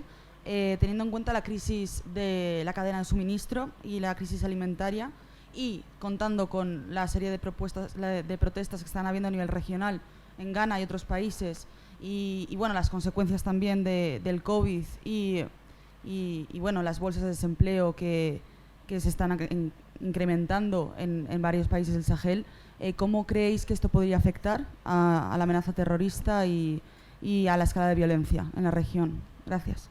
Muy bien, bueno, pues muchas gracias por las preguntas, y la respuesta, pues si os parece bien, seguimos el mismo orden de intervención. Comienzas tú, Carlos. Muchas gracias. Bueno, muchas gracias. Voy a contestar a las preguntas que me han dirigido y lo más breve posible. La primera, vamos a ver, ¿por qué se dirige el presidente de Malí al presidente francés, ¿no?, en enero de 2013? Por 3 motivos. Primero, un acuerdo bilateral en materia de defensa entre los 2 países. Segundo, porque Francia tiene los medios para intervenir y la voluntad política. 3 razones de peso. ¿Por qué no se dirige a España? No hay acuerdo de cooperación en materia de defensa entre España y Malí para que España atienda en esas circunstancias. Ni tenemos los medios, ni teníamos los medios, ni la voluntad política. No sé si me he explicado. Han pasado los años, ahora tenemos una implicación mayor con estos países, que eso tiene que ver además con algunas de las preguntas que se han hecho. Pero era claro y diáfano que si alguien tenía que telefonear, el presidente maliense era el presidente francés, porque no se llama al Consejo de Seguridad, o no se llama a Estados Unidos, o no se llama a España. Otras preguntas que creo que puedo aportar algo.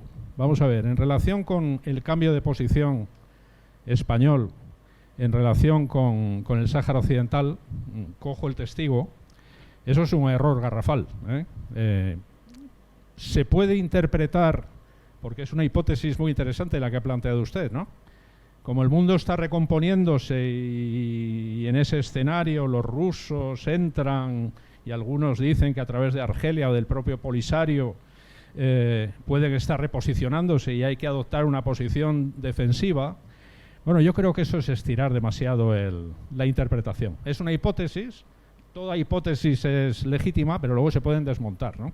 Es como cuando en 2001, 2002, 2003, los estadounidenses no atendían a la explicación marroquí según la cual el Polisario eran terroristas y en el contexto de la lucha contra el terror Estados Unidos debía de posicionarse contra el Polisario. ¿Por qué? Pues porque el propio Donald Rumsfeld, cuando le plantearon eso en Marrakech, dijo, oiga, aquí estamos hablando de cosas distintas y no me enreden, ¿no?, con asuntos e interpretaciones.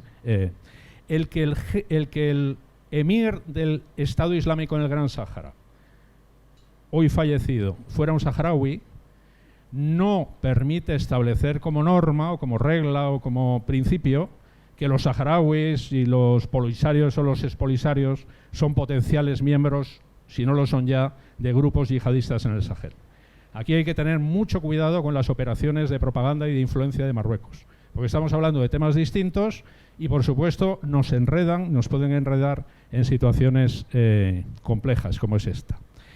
Y yo creo que, salvo que me deje algo, había sido una pregunta directa muy interesante que me hacía usted en relación con la identificación que en la Cumbre de Madrid ha habido con 2 países del diálogo mediterráneo. Esto es muy importante porque la OTAN, antes de la Cumbre de Madrid, lleva años colaborando con Túnez en materia de lucha contra el terrorismo. Es interesante que haya seleccionado a Jordania y Mauritania. ¿Cómo lo podemos interpretar? Yo creo que eso nos daría para una mañana. Quizás tendríamos que elaborar primero por qué no ha incluido a otros, que también son meritorios o interesantes. Pues quizás porque el terreno político-diplomático es extremadamente resbaladizo en la orilla sur y este. Y Marruecos es un socio, no OTAN, pero es un socio importante en relación tanto con Estados Unidos como con la propia alianza. Pero bueno, Marruecos y Argelia están en el momento en el que están y mejor es no enredar ahí. Mauritania es un país importante y ahí me permito lanzar una hipótesis que no demuestro. Es verdad, y estoy de acuerdo con mi buena amiga Natividad, con la profesora Fernández Sola, que el concepto estratégico nos puede saber a poco en lo que hubiera debido de ser una actitud quizás más proactiva para conseguir algo más de lo que hemos conseguido en relación con el Frente Sur. Pero incluir a Mauritania es incluir el Magreb y el Sahel, porque lo bueno de Mauritania es que es un estado bisagra. Es un estado vulnerable y a la vez es un estado hoy lo suficientemente estable como para que la OTAN, al igual que en relación con Jordania, pueda plantearse pasos adelante en cuanto al contacto, al diálogo y eventualmente a la cooperación. La cooperación es algo que luego se va desarrollando sobre la marcha, pero por eso precisamente he traído a colación el tema de Túnez, porque sin ser secreto, en estos años en los que el terrorismo yihadista en Libia y sobre todo en el Sahel evolucionaba como hemos visto, no en mucho detalle, pero hemos hecho lo que hemos podido, Túnez es un país vulnerable y el terrorismo es una realidad importante. Y no solo el terrorismo, piensen, y con ello ya termino, en lo más importante que es el combustible previo, la diseminación de la ideología yihadista, reflejada para el caso de Túnez en esa cifra insoportable de migrados al califato, a las tierras del califato, más de 5.000, segundos después de Arabia Saudí. Entonces, la OTAN, no olvidemos que son 30 estados más 2, y algunos estados miembros no son muy propicios para que la alianza como tal se involucre en estas cosas, pero bueno, poco a poco se van consiguiendo pequeños logros como esos. Túnez, entonces, y ahora Mauritania y Jordania, que es un terreno abonado para trabajar en el futuro. Gracias. Gracias. Sí. Bueno, hago una intervención general y no sé, creo que responderé a alguna de las cuestiones planteadas. Ya anticipo que no voy a contestar a explicar el cambio respecto al punto de vista del Frente Polisario, porque es una decisión del Gobierno. Yo estoy vestido de uniforme y por tanto no entro en un tema que me parece político.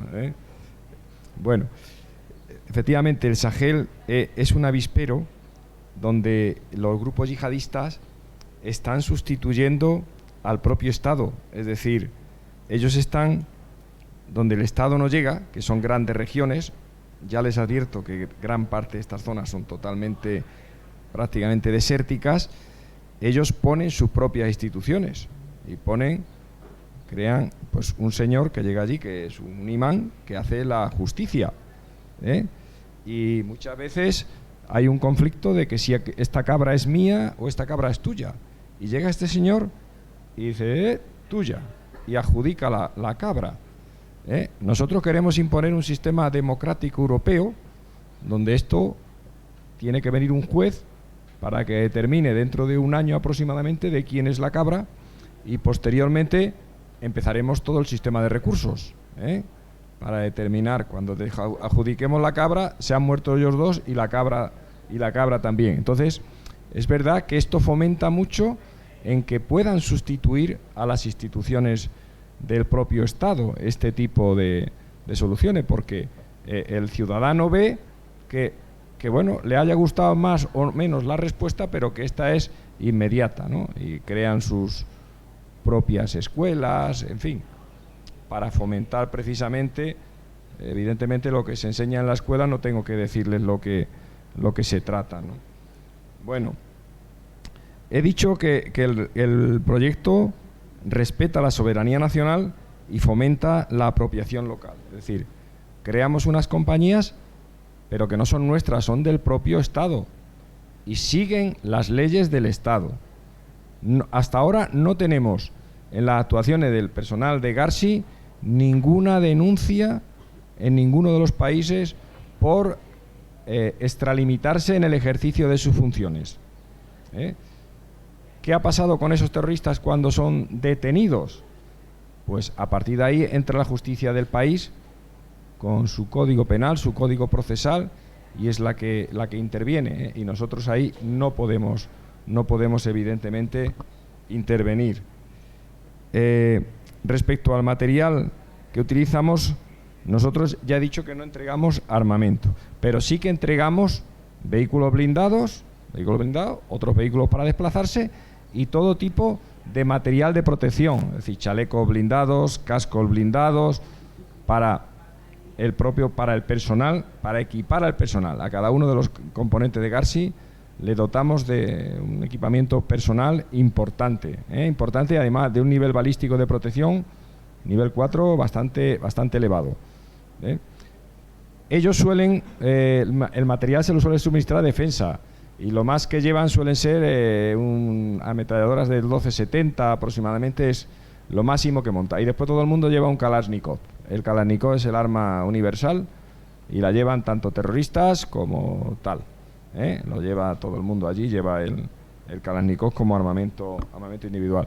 Lo que se produce mucho, utilizan mucho los terroristas, son los ingenios explosivos improvisados. Es decir, en cualquier camino te montan minas y continuamente está muriendo gente. Aquí solamente nos llega la noticia cuando hay algún europeo implicado, y entonces vemos que hay un ressortissant francés que ha muerto en no sé dónde, junto con 5 o 6 personas nativas del país. Si no está el ressortissant francés, no nos enteramos. El francés o de otro europeo, pero eso ocurre muy a menudo. Muy a menudo. Nosotros ya han saltado algunos vehículos por los aires, afortunadamente los blindajes ha funcionado y el personal salió ileso, aunque el vehículo quedó completamente inutilizado.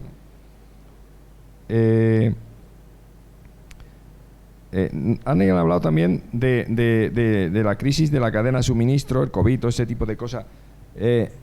Está habiendo auténticos problemas con el transporte marítimo de cualquier tipo de material. Es decir, no hay barcos para llevar el material de un sitio a otro y los precios han disparado por 7. Y no exagero. Entonces, lo que se presupuestó en su momento para ser entregado, pues hay auténticos problemas porque hay muchas empresas que dicen, yo no puedo cumplir este contrato, y desiste. Y claro, hay unos plazos. Hay que volver a pedir a la Unión Europea una prolongación del contrato porque hay que entregar ese material. Y claro, y hay que hacer una nueva licitación. Y todo eso lleva un tiempo bastante largo. Entonces, son inconvenientes importantes. La COVID, afortunadamente, no ha pegado mucho en estos países. Nosotros estuvimos hasta hace 6 o 7 meses haciendo un seguimiento y las cifras eran pequeñas, entre otras cosas porque allí se muere la gente y tampoco te enteras por qué se muere. Pero hemos hablado de Níger. En Níger solo el 5% de la población supera los 55 años. Solo el 5%. Si comparamos con nosotros, pues la diferencia es enorme. Es decir, gente joven y normalmente fuerte. Entonces, la gente se muere y allí dicen, se ha muerto. Es la situación. Es decir, que no hay más. Y bueno, pues te paso la palabra, Natividad, y y ya rematas tú. Sí, muy bien, muchas gracias. Son muchas preguntas. Voy a contestar algunas que son particulares. Me preguntaba por las causas del fracaso. La verdad es que he dicho que lo hablaremos después, pero no me acuerdo que he dicho que hablaríamos después. Si es el fracaso de la política europea de vecindad, el fracaso de la política europea de vecindad, a mi juicio, está en haber intentado tratar a todos los países del sur por igual y con los mismos instrumentos. Y eso, pues, enseguida, después de 4 o 5 años se dio cuenta la Unión Europea que tenía que hacer distinto tratamiento con unos que con otros, pero siempre hay unos que tienen un trato más privilegiado que otros. Y luego, porque en los acuerdos euromediterráneos, la primera cláusula es la cláusula de condicionalidad. Entonces nosotros pedimos a los vecinos del sur que sean democráticos, tengan un Estado de Derecho, y ellos dicen que sí, que lo del dinero y tal que bien, pero que lo otro pues que no. Y entonces pues hasta ahora a la Unión Europea le había funcionado más o menos esto, más bien menos que más, pero ahora con otros actores internacionales en la zona que no exigen esta condicionalidad y ponen el dinero igual encima de la mesa, la verdad es que hace 2 días estaba en un curso de verano y decían, ¿por qué la Unión Europea tiene que ser un actor geopolítico? Dices, ¿cómo va a ser un actor geopolítico si cuando no tienes competencia puedes imponer tus valores? Cuando la tienes, si quieres pintar algo, o te sumas o no hacemos nada. Bueno, si la pregunta era por qué fracasó o por qué no ha tenido el éxito esperado las operaciones francesas en Mali, pues de esto hay muchos estudios, yo no sé, no voy a descubrirle nada nuevo, pero entre otras causas se han citado, que por cierto se citó ayer en la ponencia, me parece que fue en la de nuestro director, la estrategia de ir a la decapitación de los líderes, que fomenta un éxito momentáneo, pero que lleva a una reproducción, pero no a una reproducción unida del grupo, sino con distintas cabezas, y, o sea, a la hidra le cortamos la cabeza, pero entonces salen muchas hidras, algo así por el estilo, una reorganización. Y también hay algunos estudios que hablan de un desconocimiento de las realidades locales, entonces actuar con instrumentos fantásticos sobre el papel, pero como ha dicho el general, lo de la cabra, pues igual desconocemos eso. Y se desconocen también las realidades culturales y religiosas de cada uno de los grupos a los que van dirigidas las acciones. Entonces no todos los grupos son iguales por más de que estén encapsulados en un mismo país. Entonces esas son las razones principales de este fracaso. ¿El papel que le queda a Europa? Es una pregunta muy buena. ¿Qué papel le queda a Europa? Aquí somos casi todos Europa, ¿verdad? Bien. Díganmelo ustedes. ¿Hasta qué punto estamos dispuestos a involucrarnos? No me lo digan en alto, piénsenlo para adentro. ¿Hasta qué punto estamos dispuestos a involucrarnos? Teniendo en cuenta que solo un porcentaje de menos de la mitad de los españoles están dispuestos a luchar por España, ¿hasta qué punto vamos a involucrarnos en los países del sur? ¿Queremos poner botas sobre el terreno? ¿Queremos poner dinero? Porque claro, estamos muy mal, estamos en una crisis, en 2 crisis, estamos muy mal. ¿Queremos hacer algo en serio o no? Entonces, ¿qué es lo que ha ocurrido? Porque claro, hablamos de la operación francesa necesaria, pero no ha tenido éxito. Entonces, lo que ha generado es que, por ejemplo, hay gente en Mali, no sé si vieron fotografías, incluso algún vídeo, que abucheaban a los franceses cuando salían. Y les abucheaban no porque estuvieran allí, les abucheaban por irse sin haber conseguido acabar con el terrorismo. Entonces, si esa es la percepción, han venido los franceses que iban a hacer todo y al final se van y nos dejan con el terrorismo, pongámonos en modo maliense. Venga, somos el maliense que está abucheando a los franceses por irse sin cumplir la misión. Y ahora llegan unos señores que hablan todo terminado en off y dicen que van a acabar con el terrorismo. ¿Cómo no podemos comprender que los rusos puedan tomar el papel que los franceses no han conseguido? Los de Mali desean acabar con el terrorismo. ¿Qué pueden decir? Pues estos señores acabaron con el Estado Islámico en Siria. Pueden acabar con el terrorismo aquí. ¿Cómo podemos oponernos a eso y decir no, tenemos que ser los europeos? ¿Con qué instrumentos? Si lo hemos intentado y no ha salido, ¿qué más estamos dispuestos a hacer? Yo creo que poco. Y esto está en conexión. Claro, las iniciativas que nos ha explicado el general, entre otras el proyecto ARSI, está muy bien, pero no estamos en Mali. Estamos rodeando, yo creo que de una especie de tampón, por lo menos lo que hay en Mali, que no se contamine al resto. Y aquí entra otra vez la OTAN, que dice, sí, estamos preocupados por el sur. Estos son de esas frases fantásticas que tiene el nuevo concepto estratégico, que yo no sé quién las ha ideado, pero la verdad debería dedicarse a la poesía. La seguridad es indivisible. Seguridad 360 grados. Dice, wow, qué cantidad de seguridad. ¿Y esto qué quiere decir? ¿Que nos vamos a ocupar también del sur? Sí, pero dígame cómo. Nos vamos a ocupar del sur y entonces los estrategas dicen, no, la OTAN ahora se va a ocupar del sur porque como entran los rusos, pues combatiremos a los rusos por el este y a los rusos por el sur. Bien, y aparte de eso, ¿qué vamos a hacer para estabilizar la zona? ¿O vamos a convertir otra vez la zona en una prolongación de la Guerra Fría?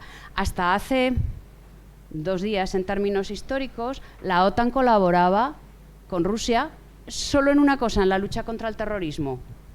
¿Y por qué no intentamos seguir ahí? Porque si nosotros no estamos dispuestos a poner botas sobre el terreno y los otros sí...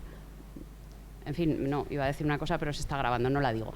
Entonces, si no estamos dispuestos a hacer nada, pero el perro del hortelano tampoco queremos que otros lo hagan, ¿qué nos queda? Es que nosotros somos los buenos, estamos, como decía aquel, en el lado correcto de la historia. Sí, hombre, déjese del lado correcto de la historia y vamos a hacer algo. Y relacionado con esto, liderazgo de España. Estoy totalmente de acuerdo con usted. Creo que España debería liderar algo. Tenemos unos hombres y mujeres en las Fuerzas Armadas y en los cuerpos y fuerzas de seguridad del Estado con una capacidad para liderar cualquier cosa en la zona, con una empatía mucho mayor incluso a la de los franceses. Creo que sí que podríamos hacerlo, pero ¿cuál ha sido el papel de España? No digo en los últimos años, en las últimas décadas. ¿Qué hace España en la Unión Europea? Ustedes preguntan en cualquier ministerio, ¿qué hace España en la Unión Europea? Lo que diga la Unión Europea. No, la Unión Europea no tiene voz, la voz la tienes que decir tú junto con los otros 26 Estados miembros. Pues entonces, lo que digan Francia y Alemania. Entonces, si no hacemos nada porque tenemos complejo de que igual no nos apoyan, que igual no lo hacemos bien, que igual... Y solo hacemos lo que hacen Francia y Alemania, pues Francia y Alemania hacen cosas que están bien y otras que son un auténtico desastre. No voy a entrar en detalles. Entonces, creo que sí, pero vamos a convencer a nuestros líderes políticos de que sí. En este sentido, a mí me gustaría decir que igual cuando hay campañas electorales de estas que montamos el circo cada X tiempo, alguien podría preguntar a nuestros líderes políticos qué idea en concreto tienen, no ya del Sahel, sino en política exterior y qué va a hacer España en el sur. Usted ha dicho muy acertadamente, es que esto es una prioridad de la política exterior española y tiene toda la razón del mundo, pero es que si lee usted nuestra estrategia de política exterior, todo el mundo es prioridad de la política exterior española, porque incluimos todo es prioridad. Entonces, claro, si no priorizamos... Y la última pregunta... Razón para estar allí. ¿Por qué estamos allí? Yo creo que si hay una razón por la que España tenga que estar en el sur, o sea, si hay alguna razón por la que España tenga que estar fuera de sus fronteras, es en el sur. Yo no entiendo más que por solidaridad aliada que hacemos en la operación del Báltico, porque en términos nacionales no se nos ha perdido nada, pero por solidaridad estamos allí. Pero si en algún sitio está justificada la presencia de España, es precisamente en el norte de África y el Sahel. Y probablemente para hacer algo muy bien hecho. Y la prueba tenemos en el general. Y ya no digo nada más. Si me permite un minuto nada más, voy a dar 2 razones por las que tenemos que estar allí. La primera es en Mali, en mes de marzo, reunión con el director general de la Gendarmería. Estamos hablando de los resultados de las unidades y de repente me dice que la primera unidad ha liberado a 312 niños que estaban secuestrados para ser convertidos en niños soldados. Niños entre 5 y 12 años. Niños que van a ir en primera línea a cada enfrentamiento y que la mayoría de ellos van a terminar muriendo. Eso en Mali. El mes pasado, en Mangodara, Burkina Faso, al sureste, cerca de la frontera de Costa de Marfil, el capitán de la compañía me está exponiendo los resultados de la compañía, magníficos resultados, y de repente me pone una transparencia y me dice, consecuencias. Las escuelas, ellos llegaron en diciembre, dice, en marzo las escuelas han reabierto y 900 niños de primaria han vuelto al colegio. Niños que no tenían seguridad y los padres, pues evidentemente no los podían mandar a su colegio. Los mercados locales han reabierto. El mercado local allí son importantísimos porque hablamos de unas poblaciones de 50.000 habitantes, pero distribuidos, pues a lo mejor en 200 pueblecitos, muy pequeños. Es decir que, entonces, para ellos es importante el mercado local semanal porque es el intercambio de todo, ¿no? Pues esos son motivos por los que tenemos que estar allí, para que puedan alcanzar un desarrollo adecuado y nosotros podemos ayudarles. Evidentemente tendrán que ser ellos los que alcancen su propia autonomía, pero de momento tendremos que pegarles un empujoncito.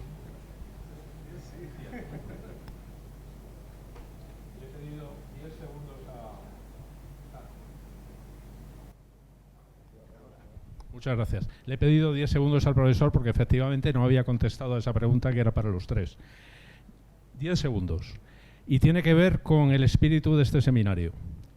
España, ¿cuántos años, si no décadas, aparte de luchar heroicamente en solitario, ha pedido a sus próximos solidaridad en la lucha contra el terrorismo? En ese sentido, cuando llega el momento de arrimar el hombro, lo hacemos. Es decir, nosotros no tenemos, y vuelvo a lo que me preguntaba usted, no teníamos ni un acuerdo de colaboración en materia de defensa con Malí, ni teníamos los medios ni la voluntad política. Pero, una vez alguien da el paso, nosotros nos sumamos y no olvidemos que hemos sido, después de Francia, y a distancia de otros, los que más hemos arrimado el hombro en el esfuerzo no solo nacional en Malí, sino regional. Y, importante también, eso engarza con lo que usted planteaba, es decir, nosotros con el Plan África 1, 2 y 3, que teníamos toda esa filosofía africanista y demás, ¿por qué no hemos ido? Pues nada, lo que le acabo de contestar. El sur, como decía Natividad, el sur es nuestro, debe de ser de todos, pero ante todo y sobre todo es nuestro.